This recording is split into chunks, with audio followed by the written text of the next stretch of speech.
ይህ የሕያው እግዚአብሔር ቃል ነው። ኦሪት ዘፍጥረት ምዕራፍ 2 ከቁጥር 1። ሰማይና ምድር ሰራዊታቸውም ሁሉ ተፈጸሙ። እግዚአብሔርም የሰራውን ሥራ በሰባተኛው ቀን ፈጸመ። በሰባተኛውም ቀን ከሰራው ሥራ ሁሉ አረፈ። እግዚአብሔርም ሰባተኛውን ቀን ባረከው ቀደሰውም፣ እግዚአብሔር ሊያደርገው ከፈጠረው ሥራ ሁሉ በእርሱ አርፏልና። እግዚአብሔር አምላክ ሰማይንና ምድርን ባደረገ ቀን በተፈጠሩ ጊዜ የሰማይና የምድር ልደት ይህ ነው። የሜዳ ቁጥቋጦ ሁሉ በምድር ላይ ገና አልነበረም፣ የሜዳውን ቡቃያ ሁሉ ገና አልበቀለም ነበር። እግዚአብሔር አምላክም በምድር ላይ አላዘነበም ነበርና ምድርም የሚሰራባት ሰው አልነበረም። ነገር ግን ጉም ከምድር ትወጣ ነበር፣ የምድርንም ፊት ሁሉ ታጠጣ ነበር። እግዚአብሔር አምላክ ሰውን ከምድር አፈር አበጀው፣ በአፍንጫውም የሕይወትን እስትንፋስ እፍ አለበት፣ ሰውም ሕያው ነፍስ ያለው ሆነ።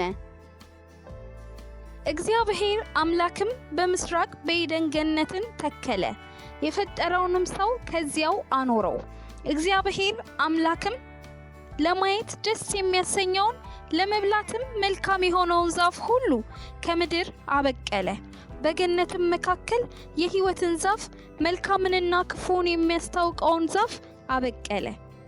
ወንዝም ገነትን ያጠጣ ዘንድ ከኤደን ይወጣ ነበር፣ ከዚያም ለአራት ይከፈል ነበር።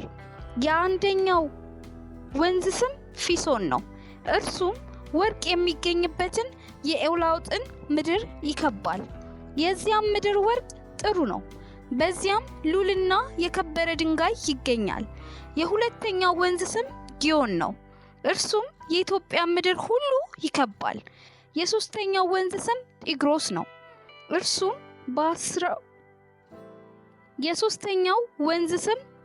ነው፣ እርሱም በአሦር ምስራቅ ይሄድ ነበር። አራተኛው ወንዝ ኤፍራጥስ ነው። እግዚአብሔር አምላክም ሰውን ወስዶ ያበጃትም ይጠብቃትም ዘንድ በኤደን ገነት አኖረው። እግዚአብሔር አምላክም ሰውን እንዲህ ብሎ አዘዘው፣ ከገነት ዛፍ ሁሉ ትበላለህ፣ ነገር ግን መልካምንና ክፉን ከሚያስታውቀው ዛፍ አትብላ፣ ከእርሱ በበላህ ቀን ሞትን ትሞታለህና። እግዚአብሔር አምላክም አለ፣ ሰው ብቻውን ይሆን ዘንድ መልካም አይደለም፣ የሚመቸው ረዳት እንፍጠርለት። እግዚአብሔር አምላክም የምድር አራዊትንና የሰማይ ወፎችን ሁሉ ከመሬት አደረገ፣ በምን ስም እንደሚጠራቸውም ያይ ዘንድ ወደ አዳም አመጣቸው። አዳምም ሕያው ነፍስ ላለው ሁሉ በስሙ እንደጠራው ስሙ ያው ሆነ። አዳምም ለእንስሳት ሁሉ፣ ለሰማይ ወፎችም ሁሉ፣ ለምድር አራዊትም ሁሉ ስም አወጣላቸው። ነገር ግን ለአዳም እንደርሱ ያለ ረዳት አልተገኘለትም ነበር።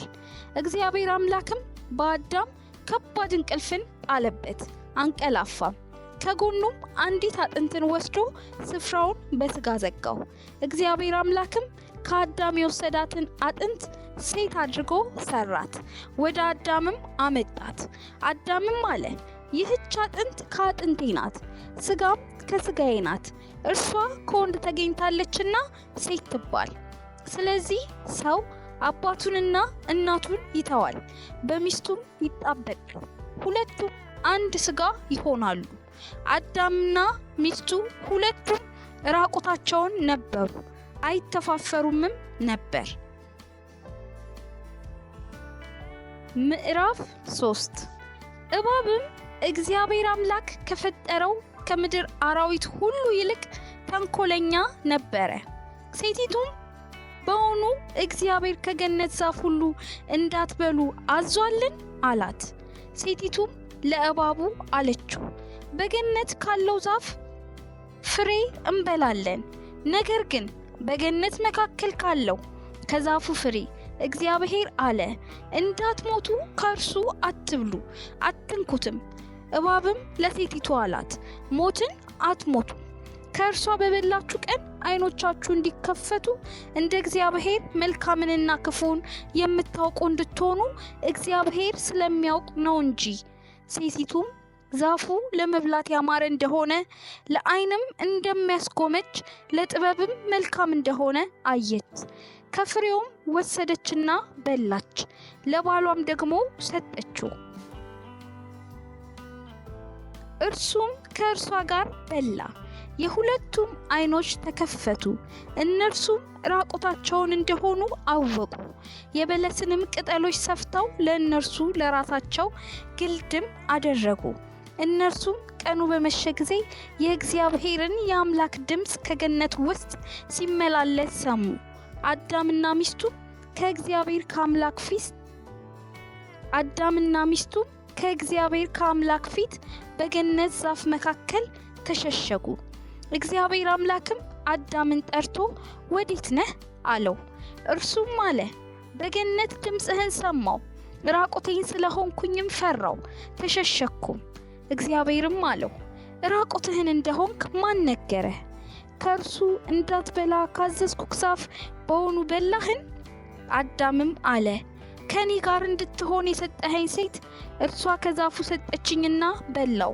እግዚአብሔር አምላክም ሴቲቱን ይህ ያደረግሽው ምንድን ነው አላት። ሴቲቱም አለች፣ እባብ አሳተኝና በላው። እግዚአብሔር አምላክም እባቡን አለው፣ ይህን ስላደረግክ ከእንስሳት ከምድር አራዊትም ሁሉ ተለይተህ አንተ የተረገምት ትሆናለህ፣ በሆድህም ትሄዳለህ፣ አፈርንም በሕይወት ዘመን ሁሉ ትበላለህ። በአንተና በሴቲቱ መካከል በዘርህና በዘሯ መካከል ጠላትነትን አደርጋለሁ። እርሱ ራስህን ይቀጠቅጣል፣ አንተም ሰኮናውን ትቀጠቅጣለህ። ለሴቲቱም አለ፣ በጸነስሽ ጊዜ ጭንቅሽን አበዛለሁ፣ በጭንቅ ትወልጃለሽ፣ ፈቃድሽም ወደ ባልሽ ይሆናል፣ እርሱም ገዢሽ ይሆናል።